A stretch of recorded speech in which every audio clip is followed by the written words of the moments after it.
تو ایمان بھی ہاتھ سے جا سکتا ہے۔ یہ تمہارے اور میرے نبی نے فرمایا، شب معراج جہنم کا مشاہدہ ہو رہا ہے، خون کا دریا ہے، پیپ کا دریا ہے، اور وہ کھولتا کھولتا خون ہے، کھولتا کھولتا پیپ ہے، اس میں ایک بندہ ڈبکیاں لے رہا ہے، ایک بندہ تیر رہا ہے۔ جیسے ہی وہ منہ باہر نکالتا ہے، جیسے ہی وہ سر باہر نکالتا ہے، اس کے منہ میں پتھر ڈالے جاتے ہیں، جہنم کی آگ کے بنے ہوئے پتھر اس کے منہ میں ڈالے جاتے ہیں، اور اس کا منہ پھر اسی دریا میں ڈوب جاتا ہے۔ اس پر یہ عذاب ہو رہا تھا، رحمت للعالمین سے دیکھا نہ گیا۔ حضور تڑپ گئے، حضور بے چین ہو گئے، حضور بے قرار ہو گئے، اور پوچھنے لگے جبریل یہ کون لوگ ہیں کہ خون اور پیپ کے دریا میں ڈبکیاں لیتے ہیں، اور جب منہ باہر نکالتے ہیں تو پتھر، وہ بھی جہنم کی آگ کے پتھر، ان کے منہ میں ڈال کر ان کو ڈبا دیا جاتا ہے۔ یہ دردناک عذاب کیوں ہو رہا ہے؟ تو جبریل امین نے عرض کیا، یا رسول اللہ، یہ آپ کی امت کے وہ لوگ ہیں جو دنیا میں سود کھایا کرتے تھے، یہ سود کا کاروبار کیا کرتے تھے، یہ سود کا دھندا کیا کرتے تھے۔ میں آپ سے پوچھنا چاہتا ہوں، دنیا ہی سب کچھ ہے، بولو اگر کسی سچے مسلمان کو یہ پتا چلے کہ سود کھانے کا انجام کیا ہے، وہ پیپ کا دریا، وہ خون کا دریا۔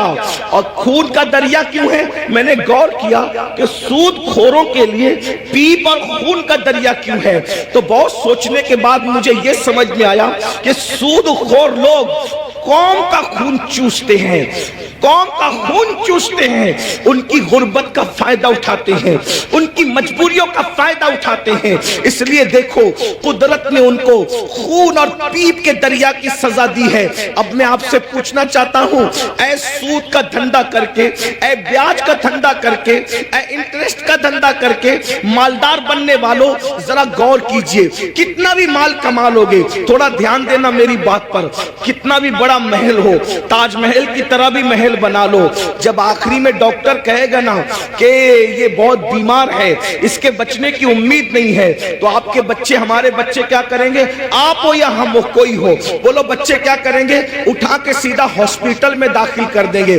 بتاؤ جس مال کو اللہ کی نافرمانی کر کے کمایا تھا، کروڑوں روپے کا محل بنایا تھا حرام مال سے یا حلال سے بھی بنایا تھا، لیکن آخری سانسیں کہاں لے رہے ہو؟ آخری سانسیں کہاں لے رہے ہو؟ ہاسپٹل کی چار دیواری میں۔ یہی ہے نا تمہاری دنیا، جس دنیا کی خاطر اللہ کو ناراض کیا، جس دنیا کی خاطر خدا کو ناراض کیا، آخری اینڈ کیا ہے؟ آخری انجام کیا ہے؟ دنیا کے 80% لوگ ہاسپٹل میں آخری سانس لیتے ہیں، اور اکثر لوگ تو آئی سی یو میں آخری سانس لیتے ہیں۔ ہائے ہائے، قدرت کا امتحان تو دیکھو، قدرت کی سزا تو دیکھو۔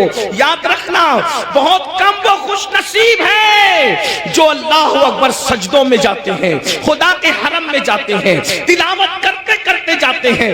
80% لوگ دوا خانوں کی چار دیواریوں میں آخری سانس لیتے ہیں۔ اللہ اکبر، میں اس پہ کوئی فتویٰ نہیں لگا رہا ہوں، میں مفتی بھی نہیں ہوں، لیکن اتنا ضرور کہوں گا، ذرا غور تو کرو، کروڑوں کی بلڈنگ پڑی ہوئی ہے اور آپ کرائے کے دوا خانے کے اندر آخری سانس لے رہے ہو۔ پلنگ ہے، ہاں ہاں، کپڑوں پہ غرور کر کے خدا کو بھولنے والوں، یہ خدا کا امتحان دیکھو، اللہ کی آزمائش دیکھو، خدا کا امتحان دیکھو۔ ان عذاب ربک لواقع، ارے فرعون جس امتحان سے گزرا، اس امتحان سے تم بھی گزارے جاؤ گے۔ خدا کے غضب کو چیلنج کرنے والوں اپنے کپڑوں پہ اتراتے تھے، پہنانے والے خدا پہ ناز نہیں تھا، کپڑوں پہ گھمنڈ تھا نا، کپڑوں پہ غرور تھا نا۔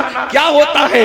50,000 کا میرا ڈریس ہے، 25,000 کے اچھے کپڑے پہنو، اسلام منع نہیں کرتا، لیکن آخری میں کیا ہے؟ سارے اچھے کپڑے اتار کے گھر رکھ دیے گئے اور ہاسپٹل کے کپڑے تمہیں پہنائے گئے۔ یہ مرنے سے پہلے خدا کا امتحان ہے۔ کس دنیا سے منہ لگا رہے ہو؟ کس دنیا سے دل لگا رہے ہو؟ کس دنیا کے چکر میں اللہ کو بھولے ہو؟ کس دنیا کے چکر میں شریعت کو پیٹ کے پیچھے ڈالے ہو؟ کس دنیا کے چکر میں دین کو پیٹ کے پیچھے ڈالے ہو۔ مسلمانوں، اگر تمہیں یہ علم ہو جائے کہ دنیا کی اوقات کیا ہے تو تم کبھی دنیا کو منہ نہ لگاؤ، دنیا سے دل نہ لگاؤ۔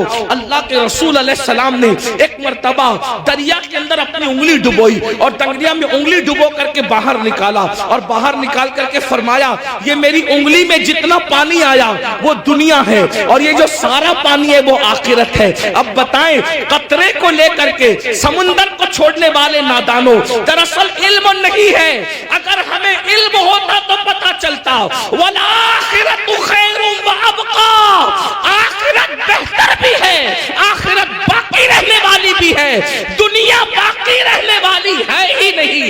اور دنیا تو کہتے اسے ہیں جو ادنا کی بھی تصغیر ہے،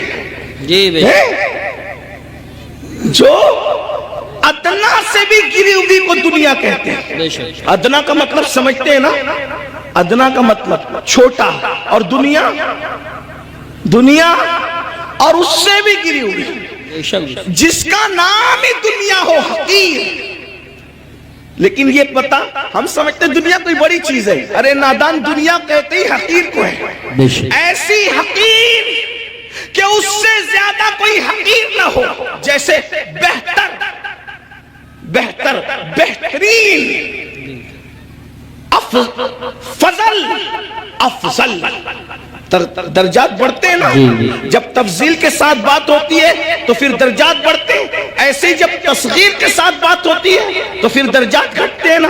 تو دنیا تصغیر ہے، کیا یہ اتنی حقیر ہے کہ اس سے بڑھ کر کوئی حقیر نہیں، لیکن ہمارے پاس یہ بھی علم نہیں ہے، دنیا بھی کہتے ہیں اور اس پر قربان بھی ہوتے ہیں، پتہ ہی نہیں ہے کہ حقیر پہ قربان نہیں ہوا جاتا۔ ارے جب فقیر پہ قربان نہیں ہوتے تو حقیر پہ کیسے قربان ہوتے ہیں؟ اگر قربان ہونا ہے تو اس پر قربان ہو جاؤ جس نے دنیا بھی پیدا کیا، آخرت بھی پیدا کیا۔ یزید دنیا پہ قربان ہوا، ختم کر دیا گیا، حسین دین پہ قربان ہوئے، آج حسین پاک کا ذکر بھی باقی ہے، ان کی نسل بھی باقی ہے۔ نعرہ تکبیر، دنیا کی خاطر، یا رسول اللہ، دنیا کی خاطر، یا رسول اللہ، یا علی، یا علی زندہ باد، دنیا کی خاطر ماشاءاللہ، اس نے دین کو پیٹ کے پیچھے ڈالا، اس کی نسل بھی مٹی، اس کی قبر بھی مٹی، اس کا دربار بھی مٹا، اس کا نام بھی مٹا۔ یہ تو ہم حسینیوں کا احسان ہے کہ بطور مذمت اس کا نام لے لیتے ہیں تو کہیں کہیں وہ یاد آ جاتا ہے۔ اگر ہم بطور مذمت جیسے شیطان کا نام آتا ہے اعوذ باللہ من الشیطان الرجیم کے طور پہ، اللہ اکبر، اگر اس طریقے سے اس لانتی کا نام نہ لے تو کبھی لوگ اس کو یاد بھی نہ کریں۔ یہ تو حسینیوں کا احسان ہے کہ مذمت کے اعتبار سے کہیں نہ کہیں وہ یاد آتا ہے۔ یہ ہے دنیا، اب اسی دنیا میں غرق ہو رہے ہو، اسی دنیا میں ڈوب رہے ہو۔ تو آقا ارشاد فرماتے ہیں ہم اور آگے بڑھے، توجہ فرمائے، آپ توجہ تو بہت اچھی کر رہے ہیں ماشاءاللہ، لیکن مزید غور کریں۔ آقا فرماتے ہیں ہم اور آگے بڑھے تو ہم نے کیا دیکھا، کچھ مرد اور عورتیں ہیں جن کی چمڑیاں آگ کی کینچی سے کاٹی جا رہی ہے۔ بس میں بات طویل نہیں کروں گا اور ختم بھی کر دوں گا وقت پہ، کیونکہ ہم 1 گھنٹہ لیٹ چل رہے ہیں اور مجھے دوسرے پروگرام کی طرف، رات کے پروگرام کی طرف جانا بھی ہے۔ لیکن غور سے سن لیں، معراج کا یہ بھی حصہ ہے۔ فرمایا کیونکہ معراج میں حضور اللہ فرماتا ہے لِنُرِيَهُ مِنْ آیَاتِنَا، ہم نے ان کو اس لیے سیر کرائی مسجد حرام سے مسجد اقصیٰ تک تاکہ ہم ان کو اپنی نشانیاں دکھائیں۔ یہ نبی کا دیکھنا ہے، نبی کا دیکھنا ہے۔ جہنم میں لوگ بعد میں جائیں گے، نبی پہلے دیکھ رہے ہیں۔ جہنم میں لوگ بعد میں جائیں گے، نبی پاک پہلے دیکھ رہے ہیں۔ توجہ کریں، یہ نبی کا دیکھنا ہے، یہ نبی کے دیکھنے کی شان ہے۔ پھر بھی کچھ لوگ کہتے ہیں کہ نبی کو غیب کی خبر نہیں۔ میں نے کہا نادان، اگر یہ غیب نہیں ہے تو پھر غیب کسے کہتے ہیں؟ حضور دیکھ رہے ہیں، جہنم میں جانے سے پہلے جہنمیوں کو اللہ دکھا رہا ہے۔ فرماتے ہیں ہم نے دیکھا کہ جہنم کے اندر کچھ لوگوں کی چمڑیاں آگ کی کینچی سے کاٹی جا رہی، آگ کی کینچی سے، اور وہ چیخ پکار رہے ہیں اور ان کی چیخ سنی نہیں جاتی۔ کیسے سنی جا سکتی تھی؟ رحمت للعالمین ہے۔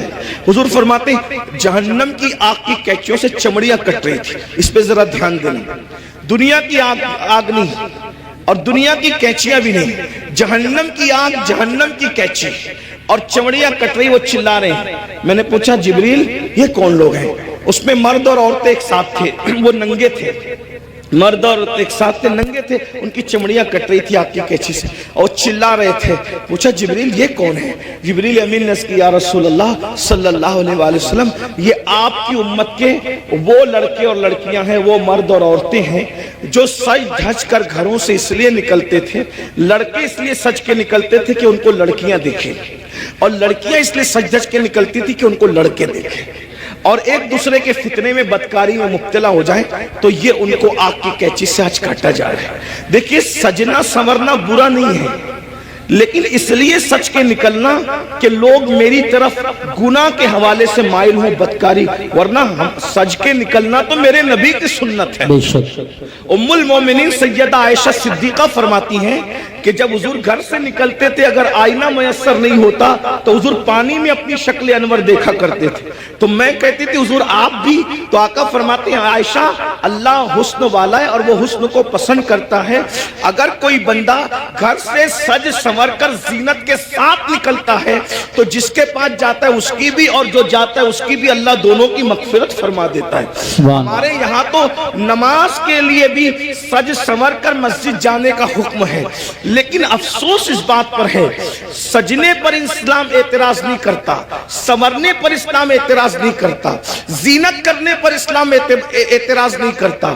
اسلام یہ کہتا ہے کہ اچھی نیت کے ساتھ زینت کرو. یہ نیت سے زینت کرنا، عطر لگانا، خوشبو لگانا اور اپنی شکلوں کو سنوارنا کہ معاذ اللہ مرد اس طرح سے کرے کہ عورتیں ان کی طرف متوجہ ہو اور بدکاری میں مبتلا ہوں، اور عورتیں اس لیے سجے سورے کہ مرد ان کی طرف متوجہ ہو کر بدکاری کے اندر مبتلا ہو جائے. میرے آقا صلی اللہ علیہ وآلہ وسلم کی کنیزوں سے ایک بات کہنا چاہتا ہوں، سنورنا عورتوں کو ضرور ہے لیکن باہر نکلنے کے لیے نہیں بلکہ اپنے شوہر کے لیے. یہاں تک فرمایا گیا جو عورت اپنے شوہر کا دل خوش کرنے کے لیے بنتی اور سنورتی ہے اللہ تبارک و تعالی ایسی عورت کو نفل نماز پڑھنے سے زیادہ ثواب عطا فرماتا ہے. لیکن یہاں بازار میں جانے کے لیے نہیں سنورنا، ولیمے میں جانے کے لیے نہیں سنورنا، باہر نکلنے کے لیے نہیں سنورنا.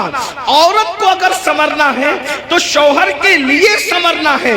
اور ایک بات بھی اپنی بہنوں سے کہہ دوں، اللہ کے رسول علیہ السلام نے تو یہاں تک فرمایا جو عورت عطر اور خوشبو لگا کر اپنے گھر سے نکلتی ہے کہ وہ خوشبو مردوں کو اپنی طرف مائل کرتی ہے، ایسی عورتیں قیامت کے دن زانیہ عورتوں کی حیثیت سے اٹھائی جائے گی.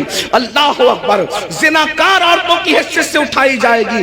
عورتوں کو باہر نکلتے وقت تو خوشبو بھی نہیں لگانا چاہیے اور برقع بھی ان کو ایسا پہننا چاہیے کہ اتنا ڈھیلا ڈھالا برقع ہو کہ ماں اللہ اکبر کہ پہننے والی عورت جو ہے وہ اس کا جسم چھوٹا ہے یا بڑا ہے، اس کا جسم دبلا ہے یا موٹا ہے، اس بارے میں کسی کو اندازہ نہ ہو. اتنے ڈھیلے اور اتنے بھدے کپڑے پہننے چاہیے برقعے کے حوالے سے. لباس اچھا پہنو لیکن برقعے کا کپڑا بھدا ہو، برقعے کا کپڑا چمکیلا نہ ہو، برقعے پہ ڈیزائن نہ ہو.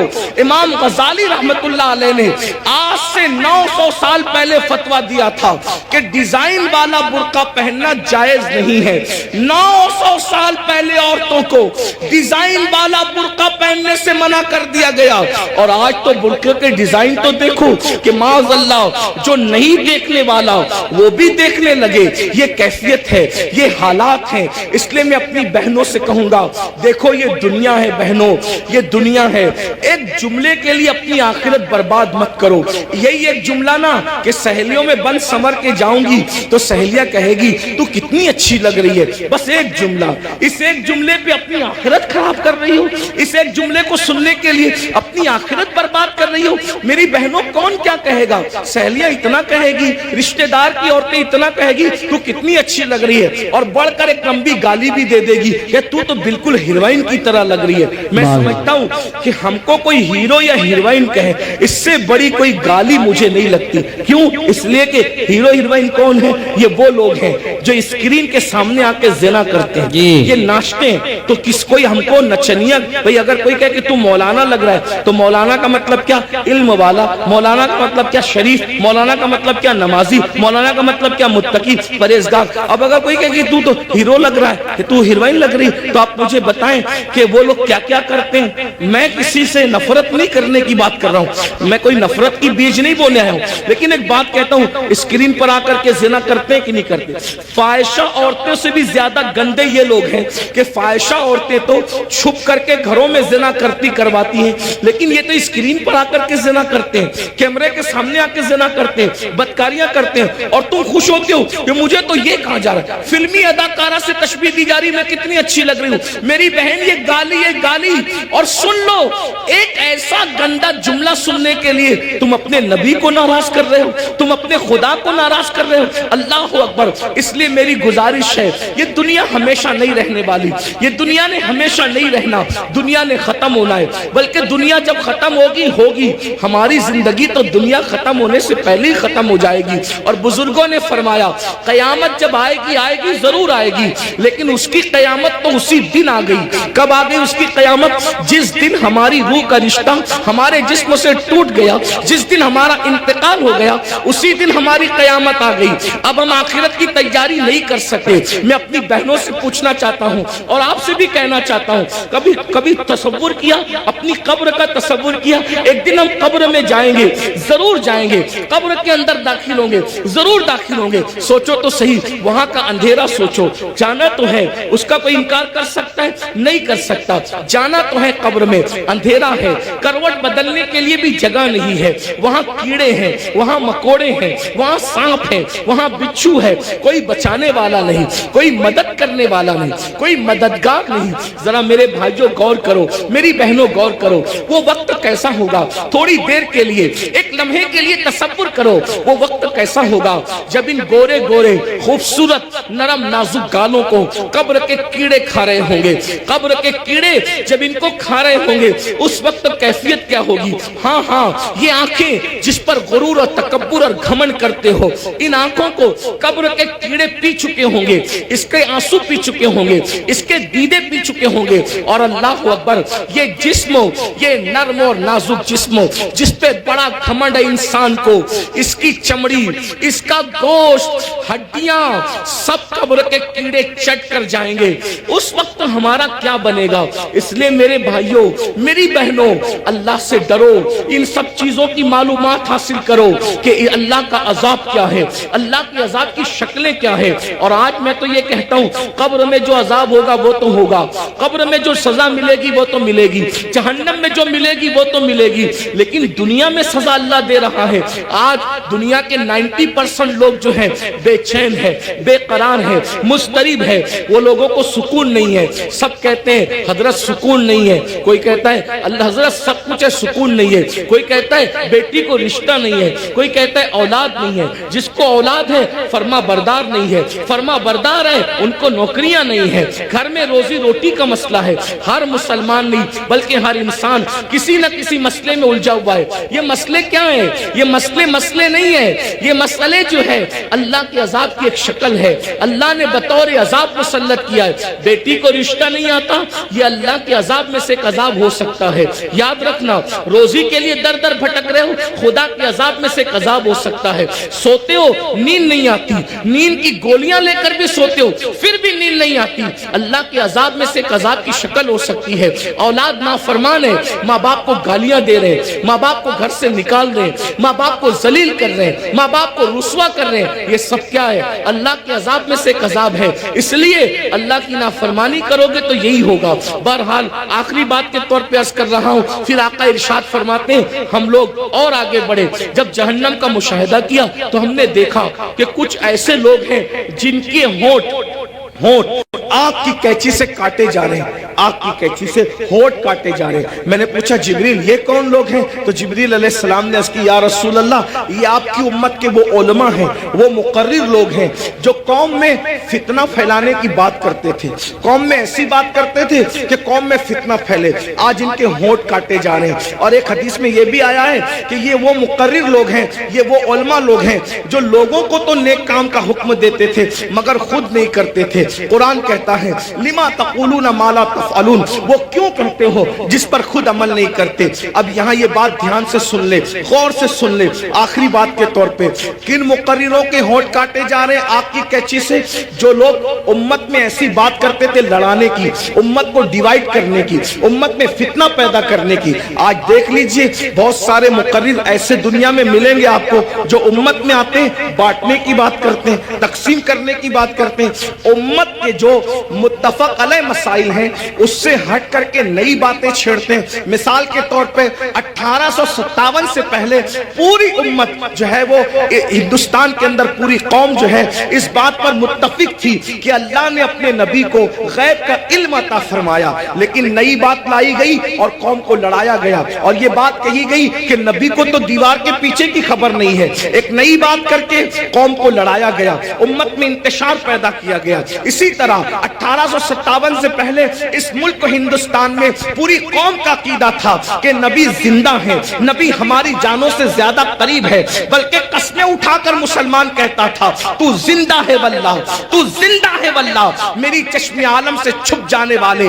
لیکن یہ بدترین علماء، وہ اللہ اکبر بدعتی علماء، وہ بدترین خلق ہے، اللہ اکبر، وہ بدترین خطبہ جنہوں نے یہ بات پھیلائی کہ معاذ اللہ نبی مر کر مٹی میں مل گئے، قوم کو لڑایا کہ نہیں لڑایا۔ اسی طریقے سے آج بھی کچھ لوگ یہ کام کر رہے ہیں کہ اللہ اکبر، صحابہ اور اہل البیت کی عقیدے پر، یعنی صحابہ کی محبت اور اہل البیت کی محبت پر پوری دنیا کے لوگ قائم ہیں، پوری دنیا کے مومنین قائم ہیں، لیکن ایک طبقہ مقرروں کا ایسا ہے کہ وہ اللہ اکبر اہل البیت کی محبت کے نام پر صحابہ کو تان کرتا ہے اور قوم کو لڑاتا ہے، اور کچھ لوگ ایسے ہیں جو صحابہ کی محبت کے نام پہ اہل البیت کو تان کرتے ہیں اور امت کو لڑاتے ہیں۔ یاد رکھنا آج قوم کے ساتھ جو کھلواڑ کرنا ہو کر لو، لیکن آخر موت ہے، موت، مرنا سب کو ہے، عوام کو بھی اور خطبہ کو بھی۔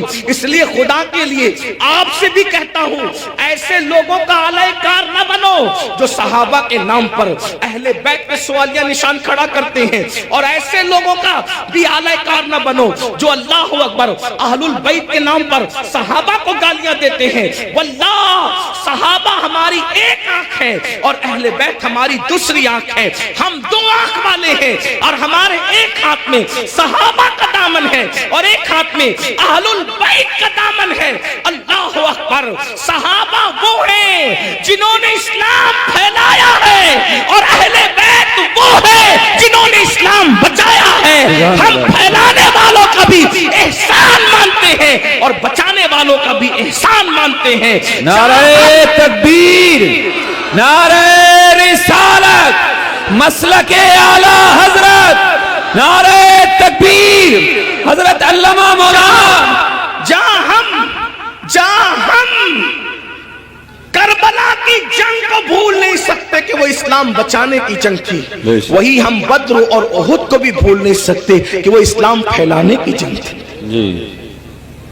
جہاں ہم کربلا کے فاقہ کشوں کو نہیں بھول سکتے، وہی ہم بدر و احد کے فاقہ کشوں کو بھی فراموش نہیں کر سکتے۔